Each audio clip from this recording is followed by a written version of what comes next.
अस्सलाम वालेकुम प्यारे स्टूडेंट, कैसे हैं आप सब? जैसा कि आप सब जानते हैं कि हमारी सर्दियों की छुट्टियों में मज़ीद इजाफ़ा हो गया है और हमने अपनी पढ़ाई का हर्ज नहीं करना है और हमने ऑनलाइन क्लासेस के थ्रू अपनी स्टडी को कंटिन्यू रखना है। हम आपको ऑनलाइन लेक्चर देंगे और आपने इनको डेली वॉच करना है और अपना टेस्ट हम आपको देंगे कि वो आपने वो टेस्ट सॉल्व करना है और हमें अगेन सेंड करना है। हम आपको चेक करके फिर सेंड किया करेंगे और ताकि हमारे एनुअल के पेपर की अच्छी तैयारी हो सके। अपना लेसन स्टार्ट करते हैं। लेसन स्टार्ट करने से पहले हम इल्म में इजाफे की दुआ पढ़ लेते हैं। रब्बी ज़िदनी इल्मा, ए मेरे रब मेरे इल्म में इजाफा अता फरमा। तो प्यारे बच्चों, आप अपनी सब बुक्स ओपन कर लें और open the page number 2। Lesson name है one thing at a time. इसका मतलब है कि एक ही टाइम पे एक ही काम करना। जैसा कि इस पोएम में आपको बताया जाएगा कि आपने एक ही टाइम पे एक ही काम करना है। अगर आप खेल रहे हैं तो आपने खेलना है और अगर आप पढ़ रहे हैं तो आपने सिर्फ पढ़ाई करनी है, आपने दूसरा कोई काम नहीं करना है। तो ये इस वो सारी पोएम में यही आपसे पॉइंट कहता है। Open the page number 3। Page number 3 पे हम पहले देखेंगे क्यू टू लर्न। कीटुलन में है व्हेन द लेटर सी और जी इज फॉलो बाय ए और you it makes a hard sound है। वो कहते हैं कि जब हम इन लेटर को फॉलो करते हैं तो ये हार्ड साउंड वो बनाता है। फिर वो कहते हैं कि व्हेन द लेटर सी और जी इज फॉलो बाय, जब इसको फॉलो करते हैं तो ये सॉफ्ट साउंड बनाता है। तरह इसकी कुछ एग्जाम्पल हैं वो हम लोग आगे देखेंगे। ये इसकी एग्जाम्पलें हैं। ये कहते हैं हार्ड साउंड ऑफ सी, के सी से ये ना ये वाले इसकी बनते हैं लफ्ज़। और फिर उसके बाद वो कहते हैं कि soft sound of C, soft sound C से ये वाले लफ्ज़ बनते हैं। उसके बाद hard sound of G, hard sound G से ये वाले सारे अल्फाज बनते हैं और सॉफ्ट साउंड ऑफ जी से ये वाले सारे अल्फाज बनते हैं। वो कहते हैं कि रीड द गिवन वर्ड्स, ये जो आपको लफ्ज़ देंगे इनको पढ़ें और इनको अब वो कहते हैं then write them in their correct columns, और इनको सही कॉलम में लिखें। ये सारे जो आपको कॉलम दिए गए हैं इनके अंदर आपने इन अल्फाज को सही से चूज़ करके लिखना है कि कौन सा सॉफ्ट साउंड है कौन सा हार्ड साउंड है, और आपने इनको इन सारे बॉक्स के अंदर लिख देना है। इस तरह ये आपके सारे फिल हो जाएंगे। जैसे इधर मैंने दे लिखा हुआ है, इधर मैंने जी के जो सॉफ्ट साउंड वो लिखे हुए हैं, इधर सॉफ्ट साउंड सी के वो लिखे हुए हैं, हार्ड साउंड जी के वो मैंने लिखा हुआ है और हार्ड साउंड सी के वो मैंने लिखा हुआ है। इसी तरह आप सबने भी इसको फिल कर लेना है। नेक्स्ट पेज नंबर ओपन करेंगे 4। पेज नंबर 4 पे हम लोग पहले देखेंगे आंसर दिस क्वेश्चन है। तो पहले सवाल में कहते हैं which things are never done right, ऐसी चीज़ों कभी सही नहीं होती हैं। इसका आंसर है things that one done by heart. फिर वो उसके बाद कहते हैं how can you be a successful person है, कि हम एक कामयाब इंसान कैसे बन सकते। इसका आंसर है वही कुड, आपने कैन और यू को कट कर देना, आगे से इसका आंसर बन जाएगा वही could a successful person by working hard. ये इसका आंसर है। उसके बाद वो सवाल करते हैं हमसे कि what is the moral of the poem discuss, के आपने इस पोएम से क्या सबक हासिल किया है। तो आपने वो हमें हमसे डिस्कस करना है। तो आप इसका आंसर लिखेंगे we should work hard and work with our marks. इसी पेज पे हम लोग देखेंगे की टू लर्न। वो कहते हैं कि की टू लर्न में a digraph is a group of two letters that makes a single sound. ये जो डायग्राफ होते हैं वो दो हरफों का मजमू होता है जो एक सिंगल साउंड बनाता है। जैसे अब ये वाले इसकी एग्जांपल्स हैं, जैसे व्हील, वर्ट, चेन और चिप। अब ये जो जैसे ये रेड कलर में इन लोगों ने ना ये बनाए हुए लफ्ज़ है, ये रेड कलर से जिसको इन्होंने लिखा हुआ ये है डायग्राफ है। उसके बाद हम लोग देखेंगे trigraph is a group of three letters that makes a single sound है। ट्राइग्राफ्स कहते हैं तीन हरफों के लफ्ज़ों के मजमूए को जो एक सिंगल साउंड बनाता हो। इसके आगे एग्जांपल मैं आपको दिखाती हूँ। जैसे ये है इसकी ट्राइग्राफ की एग्जांपल। ये जैसे एरी है, उसके बाद है एयरप्लेन और उसके बाद एयरलाइन है। ये सारी हैं ट्राइग्राफ्स की एग्जांपल्स हैं। बाद पेज नंबर 5 पे हम लोग पहले देखेंगे, वो ओपन करेंगे पेज नंबर 5 पे हम लोग देखेंगे क्वेश्चन नंबर 4 पे वो कहते हैं कि अंडरलाइन द डायग्राफ्स के ये जो लफ्ज़ आपको देंगे इनमें से जो है डायग्राफ वाले लफ्ज़ हैं उनको आपने अंडरलाइन करना है और जो ट्राईग्राफ वाले लफ्ज़ हैं उनको आपने सर्कल करना है। ये लफ्ज़ हैं इनमें से आपने ढूँढ के करना है। उसके बाद द टाइम टू थिंक है, वो कहते हैं read the poem again and discuss why you should do one task at a time, कि हमें क्यों एक ही टाइम पर एक ही काम करना चाहिए। ये इसका आंसर है। We should do one task at a time and make sure it is done well. Time to think के बाद क्वेश्चन है क्वेश्चन नंबर 2। तो क्वेश्चन नंबर 2 पे वो कहते हैं look at the given picture, tick the activity that you do in your daily routine, के आपने इधर लिखना है और टिक करना है कि जो काम आप कितने उस टाइम पे करते हैं।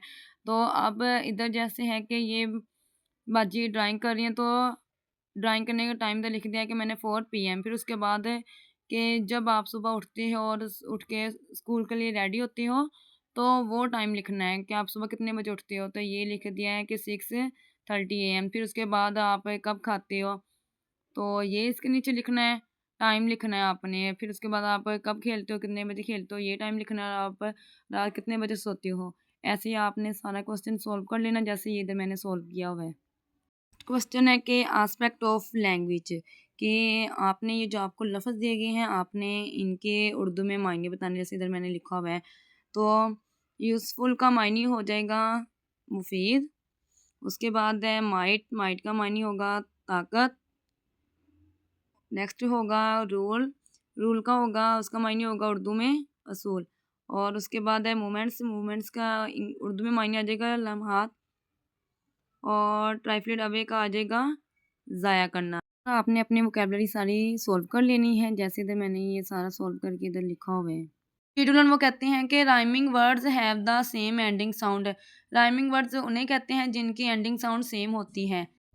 जैसे यहाँ पे लफ्ज़ है प्ले, क्ले और डिले। अब इनकी एंडिंग साउंड सेम है और इनके लास्ट वाले लफ्ज़ भी सेम है, जैसे ए और वाई। फिर उसके बाद नेक्स्ट लफ्ज़ आते हैं माइट, राइट, साइट।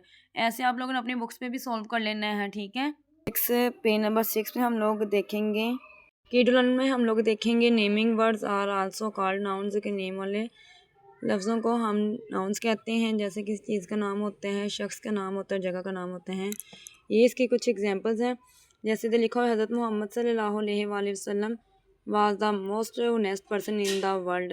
ये जो हज़रत वसल्लम का नाम है ये नेमिंग वर्ड। फिर उसके बाद ये कीटुलन है। A is used before singular nouns. A हम सिंगुलर नाउन से पहले इस्तेमाल करते हैं और begin with the consonant sound. फिर उसके बाद है an use before singular nouns. ये भी सिंगुलर नाउन से पहले इस्तेमाल होता है। The is use when we noun there is only one of a particular thing.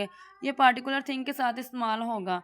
Next हम इसकी कुछ एग्जांपल्स देखेंगे। यहाँ पे अब ए है, ये कंप्यूटर है, तो कंप्यूटर इधर आ जाएगा हमारा सिंगुलर और ए हमने इधर यूज़ कर लिया है। फिर उसके बाद एन है, वो कहते हैं रिदा इज़ ईटिंग एन एप्पल है। एप्पल से पहले हमने एन लगा दिया है और ये हमारी इस तरह पूरा जुमला बन गया है। इसके बाद हम लोग देखेंगे यूज़ द ये वाला हम लोग देखेंगे।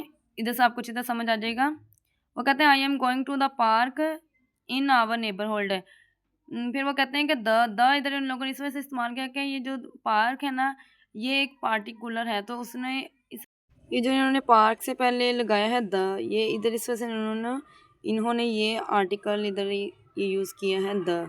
ये इसी तरह सारे सेंटेंस आप बना लेंगे। जैसे इधर ये लिखा हुआ इन्होंने, ये है ए एन और द के, ऐसे आपने बना लेने हैं।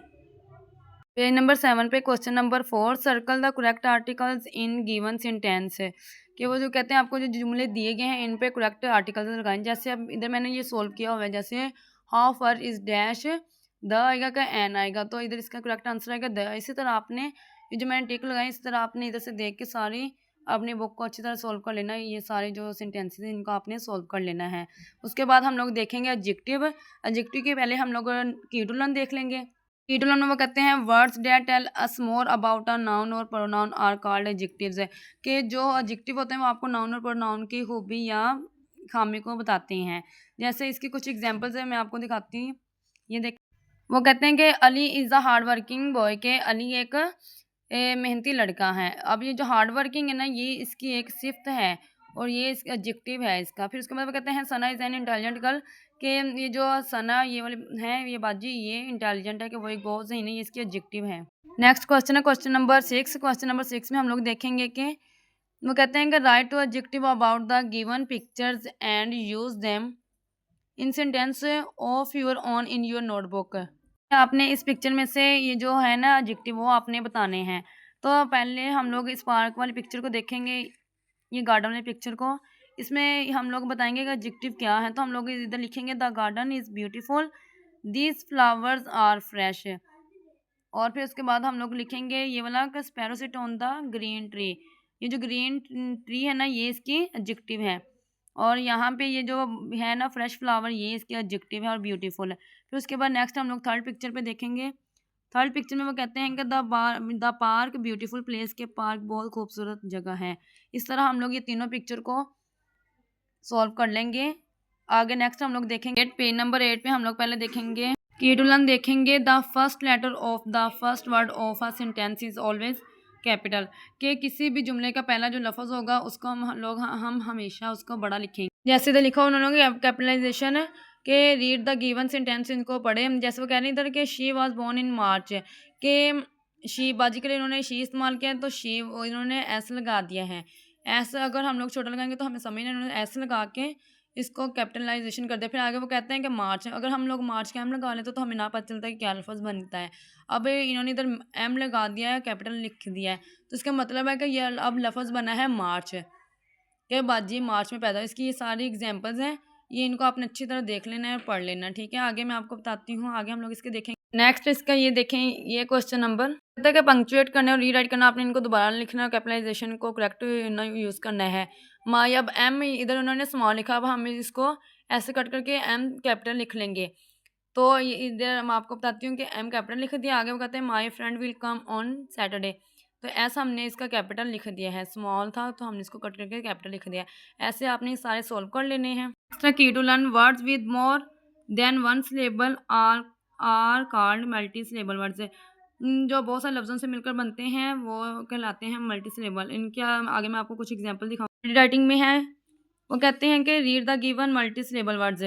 ये जो आपको ये सिलेबल वर्ड्स देंगे इनको पढ़ें। ये देखा अब ये विंडो है, WIN, इनके सेंटर में इन्होंने आई लगा, ये डॉट लगा, तो आगे डी और वी को, डी और डब्ल्यू को ये सेपरेट कर दिया है। अब इनके क्या बन गए, दो सिलेबल वर्ड बन गए हैं। अब आगे वो कहते हैं PN पेन, CIL पेंसिल।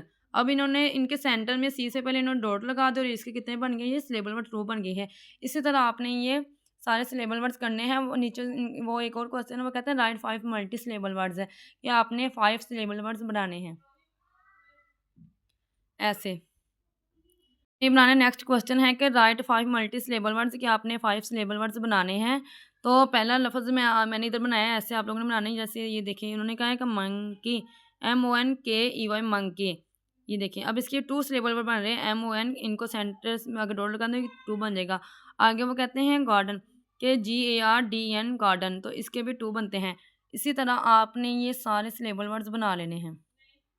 हमारी है क्रिएटिव राइटिंग में वो कहते हैं कि right 10 sentence about your daily routine, कि आपने 10 सेंटेंस लिखने हैं अपनी डेली रूटीन के बारे में। अब मैं आपको एक टेस्ट देती हूँ जिसको आपने सॉल्व करना है। सॉल्व करके आपने अपने पेरेंट्स की निगरानी में उनको अच्छी तरह आपने वो सॉल्व करना है। सॉल्व करके आपने हमें शेयर करना है। तो ये 20 नंबर का टेस्ट है जिसको आपने सॉल्व करना है अपने पेरेंट्स की निगरानी में। सॉल्व करके आपने हमें सेंड करना है ताकि हम आपको चेक करके अगेन सेंड कर सकें और आपको नेक्स्ट लेक्चर की वीडियो सेंड करें। और आपने इस टेस्ट के ज़रिए से अपने पेपर की एनुअल पेपर की अच्छी तरह तैयारी कर। टेस्ट है जिसको ये 20 नंबर का टेस्ट है जिसको आपने सॉल्व करना है अपने पेरेंट्स की निगरानी में। सॉल्व करके आपने हमें सेंड करना है ताकि हम आपको चेक करके अगेन सेंड कर सकें और आपको नेक्स्ट लेक्चर की वीडियो सेंड करें। और आपने इस टेस्ट के ज़रिए से अपने पेपर की एनुअल पेपर की अच्छी तरह तैयारी कर। 20 नंबर का ये टेस्ट है, आपने इसको सॉल्व करना है। सॉल्व करके आपने हमें शेयर करना है। अपना बहुत सारा ख्याल रखिएगा। फ़ी अमानिल्लाह।